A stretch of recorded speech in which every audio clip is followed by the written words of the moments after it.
Hey everyone, welcome to another practical chess puzzle. In this puzzle, we're using the book Critical Moments in Chess by Gaprindashvili. We used this a bit. We did a few puzzles from this a few weeks ago. I think just one actually. So it's white to move here, and basically the idea is that this is a critical moment of the game, and we're supposed to find the best move. So what the heck is going on here? As always, pause your video and try to solve it on your own if you can.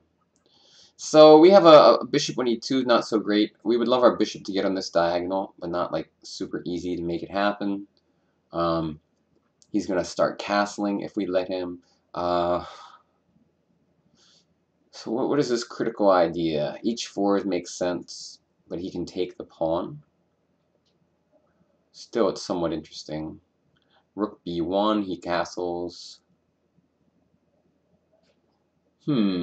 So what is the idea here that they are looking for? Why is this considered a critical moment in the chess game? I mean, g3 and h4 makes a lot of sense. It's like a typical thing to do, to just try to get this h4 move in. Notice the e5 pawn can be a little weak after knight c6.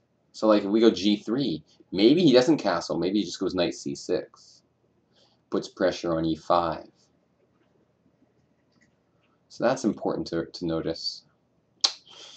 So what the heck do we do here? I mean, somehow I like black's position. Let me make 100% sure it's white to move, first of all, before I get too invested in this. Yeah, it looks like it's white to move. Queen d2 to e3. That doesn't look so great. The position's like unpleasant for... In my view, it's unpleasant for white. I mean, I don't know. I'm not great at these types of positions, but like... what is our active play? I mean, he's just attacking our e-pawn. Our bishop in c1's kind of crappy. I don't love what's happening here. We're going to have to come up with something. And our e-pawn, I mean, we can go rook e1. And if knight c6, bishop f1. But admittedly, this is kind of like, it's kind of passive. But I mean, I guess it's what you do if you can't find anything better. It's rook e1, bishop f1, queen e2. Just defend e5 with all your pieces. The other idea is bishop e3 to d4. But it doesn't feel so great to me. Well, one thing about bishop e3, I mean, if knight c6, we could just go bishop c5, stop him from castling. Like, that's probably okay.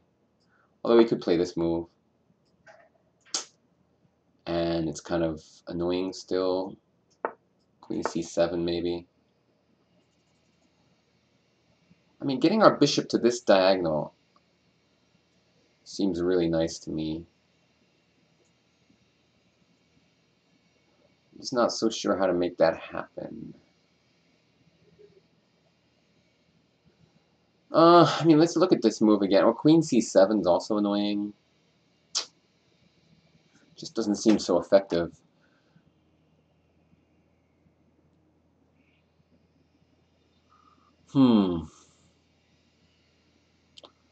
Stupid construction outside to distract me a little bit.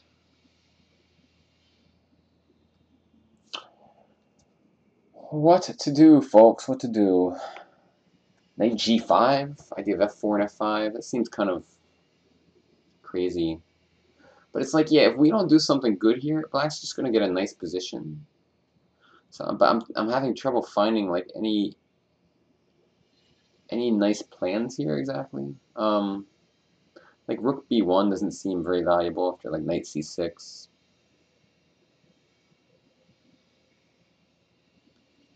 I mean, in the game, I'd probably just go rook e1, although it's kind of not the dream move. I'd love to go f4 somehow, like knight d4 and f4. The thing is he can take on e5. Maybe that's what we need to do. We need to just go for some kind of immediate initiative. So something like this, with the idea of f4. Before it's too late and he just goes knight c6, or castles. And then after this, maybe f4. If the knight comes back here, f5 is annoying. It's definitely annoying. I don't know how big a deal it really is, honestly. Well, queen d4 is like Okay, queen b6. But I mean, it was somehow this position is like a little annoying now. And if knight c6, I'm not very convinced by this whole line of play. I mean, he's just going to castle still. So I don't really know, man. I don't know what to do. I mean, knight g5 had similar ideas, although he can also just go h6 and kick me away. I really I don't quite understand what I'm supposed to do here. I don't know the answer, honestly. I'm just gonna say like in a game I'd go rook e1. It's not my favorite move. First, let's see what Houdini thinks. Houdini doesn't know what the hell to do here. Thinks knight d4 and this f4 idea is interesting. But he thinks like black's a little better. Well, let's see what the answer supposedly is in this book.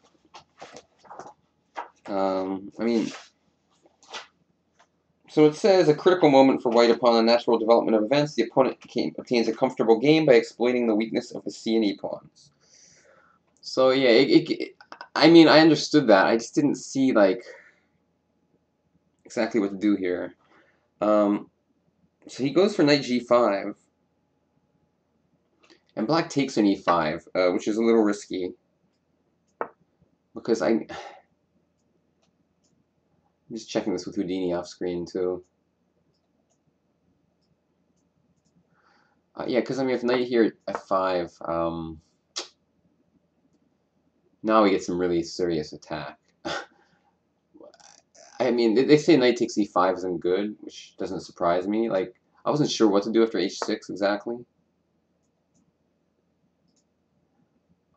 Oh, we can take this. And then play this. Oh, okay. So he can't go h6. He should castle instead. And by the way, Houdini thinks this position's totally cool for black after black castles. But now we can go f4 at least. And the point is, you know, we're not sitting there just passively defending our e-pawn with all our pieces, which I kind of knew was the problem. Like, I didn't want to play this way. I just couldn't find a way to make any of these other ideas very effective. But yeah, if we can do this and he really can't take on e5 so easily, then this does make sense. They give knight to d3 is what happened in the game. But f5 was played. And actually, white ended up winning this game, it looks like. Queen h5. Some kind of... Oh, he played... Supposedly CD is just winning for white, but instead he did something wrong. Played knight takes f7? What? Oh, knight e6 he played. And then after king d7, black was okay. But supposedly this position, white just has an unbeatable attack. Don't worry about the rest of this game. The key here is, like, I felt what was happening. I felt like he's just going to get big pressure on this e-pawn. And what we really need is to get our pawn on f4. So I tried moves like knight d4. I tried moves like knight g5. I should have tried a little harder, because I knew that positionally, if we're just sitting here defending the pawn with all of our pieces, it's not going to be good. But once we have a pawn on f4, the pawn on e5 is defended forever, and we can kind of just chill out. And so I just had to see, number one, the h6 doesn't work because of this move, which I didn't look hard enough there. And number two, that, yeah, we do. Now, I kind of knew we would get a good attack here. I just kind of, like, quickly gave up after seeing h6. I was like, okay, whatever. I think if I had seen h6, knight takes e6, I would have ended up choosing this line. Anyway, thanks, guys, for watching.